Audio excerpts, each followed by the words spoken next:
विद्यार्थी मित्रांनो, मागच्या काही दिवसांपासून आमच्या टीमकडं डेव्हलपमेंटच्या खूप सगळ्या ओपनिंग्ज यायला लागल्यात.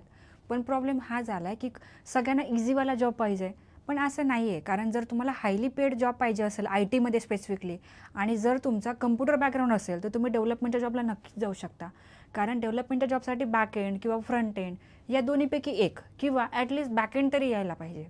तर पुणेरी पॅटर्नच्या टीमकडं बॅक एंडसाठी आणि फ्रंट एंडसाठी खूप बेस्ट ट्रेनर्स आहेत. त्यामुळं जर तुम्हाला डेव्हलपर बनायचं असेल, तर डेव्हलपमेंटसाठी पहिली स्टेप ही आहे की ॲटलीस्ट तुम्हाला बेसिक प्रोग्रामिंग कन्सेप्ट्स यायला पाहिजेत. त्यानंतर फ्रेमवर्क नंतर ठेवले तरी चालतात. नेसेसरी नाही की बाबा तुम्हाला स्प्रिंग हायबरनेट यायलाच पाहिजे. सो मिनिमम रिक्वायरमेंटमध्ये आम्हाला हे ऑब्झर्व होतं की जे बेसिक कोर कन्सेप्ट आहेत, जसं की कोर जावा असेल, ॲडव्हान्स जावा असेल किंवा बॅकएंडमध्ये डेटाबेस असेल, हे तरी तुम्हाला बेसिक यायलाच पाहिजे.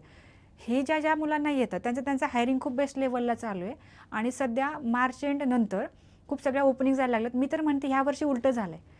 न्यू इयरनंतरच खूप ओपनिंग यायला लागल्यात. म्हणजे जानेवारीमध्ये आम्ही 15 कंपन्या प्रोसेस केल्या होत्या आपल्या स्टुडंटसाठी. तर फेब आणि मार्चमध्ये तर खूप जास्त आल्यात. तर मला हेच म्हणायचं आहे की जर तुम्हाला आय-टीमध्ये स्पेसिफिकली डेव्हलपमेंटमध्ये जायचं असेल, तर डेव्हलपमेंटमध्ये ChatGPT किंवा AI टूल्समुळे ते फारसं डिफिकल्ट राहिलेलं नाही आहे. म्हणजे मग डेव्हलपमेंटचे बेसिक कन्सेप्ट करायचे नाही असं त्याचा अर्थ होत नाही.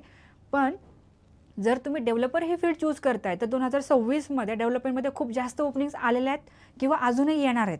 सो त्यामुळे जर तुम्हाला आय-टीमध्ये यायचं आहे आणि डेव्हलपमेंट ह्या फील्डला घेऊन यायचं आहे, तर तुम्ही नक्की या. कारण मल्टिपल ओपनिंग्स आहेत डेव्हलपमेंटमध्ये.